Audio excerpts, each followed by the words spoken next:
There are no humans in the Cars world. None. Anywhere. Not a single one across 3 films. But everything around the Cars was clearly built for people. Door handles everywhere, even though cars don't open doors. RVs still rolling around with nobody inside. Signage at human eye level. Cabins shaped for a human body sitting behind a wheel. The films never explain how cars reproduce or how they evolved, and Pixar's own creative director floated the idea that they may have absorbed the personalities of their last drivers. Fans point out the drive-in theaters still operating, the gas stations nobody walks into, the stairs inside buildings designed for feet that cars don't have. The Pixar theory places cars far down the timeline, long after humans disappeared. Supporters note that in Cars 2, the villain is hoarding the world's last fuel reserves while pushing a product called Alanol that's engineered to fail. Same trick as By and Large. A whole society copied directly off hours down to the hospitals and the courtrooms, tires wearing out like shoes, empty seats inside every single one, the driver long gone. Sid grew up and started saving toys. The same kid who blew up Combat Carl with an M80 and performed a double bypass brain surgery on his sister's dolls. No one's ever attempted a double bypass brain transplant before. Toy Story 3 shows a garbage man at Tri-County Sanitation with the same skull shirt faded from 15 years of wear. Same wild hair, goggles, headphones, air drumming on the side of the truck. Same voice actor, Eric Von Detten, confirmed cameo by the director. Fans say he didn't end up there by accident. Garbage men get access to everything people throw away, especially old toys. And if Sid is the one human who ever saw a toy move, then working trash routes gives him the chance to find the ones other people discard. Supporters point out the trash facility in the film looks like his old bedroom surgeries. Conveyor belts, sorting, claws, pulling things apart. The skull shirt is the same one from 1995, just older. Goatee now. Backwards cap, driving past Andy's house while every toy on that truck gets another chance. Boo grew up, learned how the doors work, and became the witch in Brave. Fans say the whole Pixar timeline starts from one little girl who lost a monster and spent centuries trying to find him again. Kitty has to go.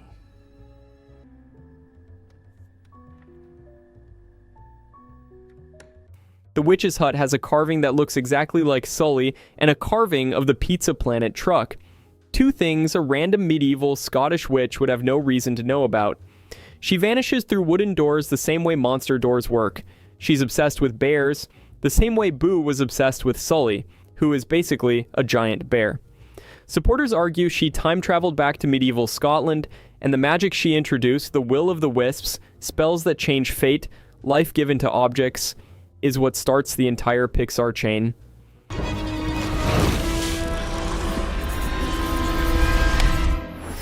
Animals getting smarter, toys coming alive, machines developing consciousness, all of it traces back to one door that got shredded and a kid who spent the rest of her life carving his face into wood.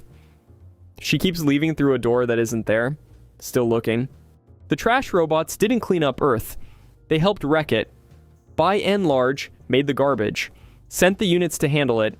They didn't reduce it, just compacted it into cubes. Stacked the cubes into towers. Towers taller than buildings. BNL logos on every screen, every uniform. By 2057, By and Large owned everything. The government, power grids, hospitals, space programs, every screen and every uniform. Fans point out one Wall-E unit is still building towers centuries later while Earth chokes under garbage mountains and humanity floats on a cruise ship in space. The Axiom captain barely knows what soil is. Supporters say Uto won't let the ship turn home because of Directive A113, marked top secret and issued only to autopilots, a machine deciding that people don't come back. The CEO's last recorded message shows him in a gas mask telling the passengers never to return, endless stacking instead of eliminating. One cockroach alive when the whole thing ends, one seedling in a boot, Wall-E alone in the wreckage, still stacking. Nemo doesn't exist. Fans say Marlin made him up, and the whole film is 5 stages of grief playing out underwater. The barracuda kills Coral and destroys every egg, and Nemo is Latin for nobody, so the movie is literally called Finding Nobody. Marlin gets knocked unconscious and wakes up to nothing, and the one cracked egg he names on the spot becomes the son he refuses to lose. Denial is creating a son and refusing to let him grow up. It's all right, son. It's gonna be okay. Anger is snapping at every single person trying to help. Bargaining is the sharks, the fish, the pelican, every stop on the journey. Supporters argue Dory has memory loss and never once questions an imaginary kid, which makes her the perfect companion for a grief hallucination. I suffer from short-term memory loss. I forget things almost instantly. It runs in my family.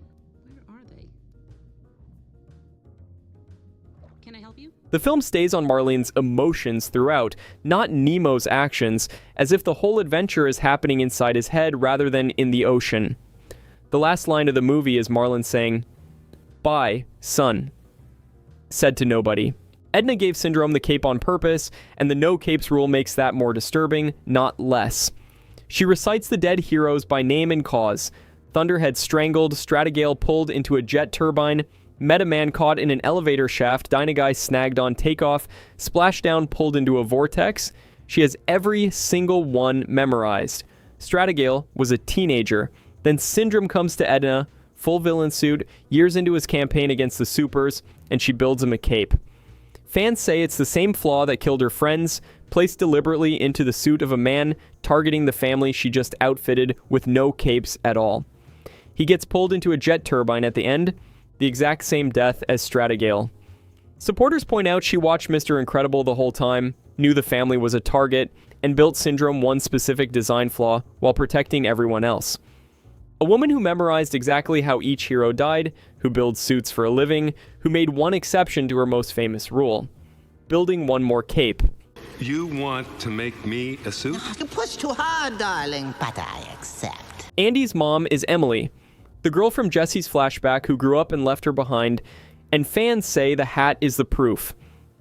Emily wears a red cowgirl hat with a white lace band in the Toy Story 2 flashback, and Andy wears the same hat in the same color and shape, except the lace is missing and there's a faded mark where it used to be.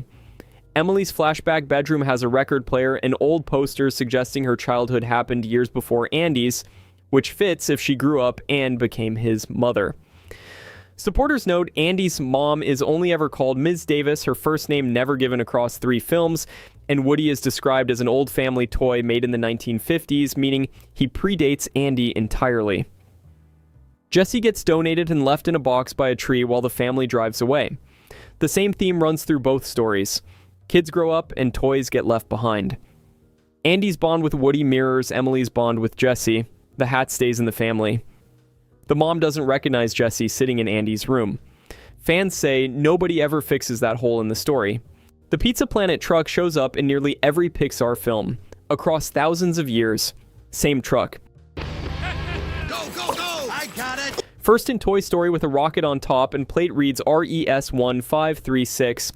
Brave, carved from wood in the medieval hut. Wall-E, rusting on a dead future Earth. Then Cars, Ratatouille on a Paris bridge. The look never changes. Skips only one movie, The Incredibles. The director just forgot. 1978 Gyoza Mark 7, faded yellow. The witch carves it next to Sully in a same hut with same door magic. Up, A Bug's Life. Monsters Inc., parked outside Randall's trailer. Inside Out, in a dream. Different centuries, different worlds. Woody calls it a spaceship. It'll take you back to your space station. Toys drive it in 3 films. Aliens in the back. A 113 keeps showing up beside it. Same number on the Wall-E directive. Rocket truck. Showing up unchanged across millennia. Parked in the background. Every time.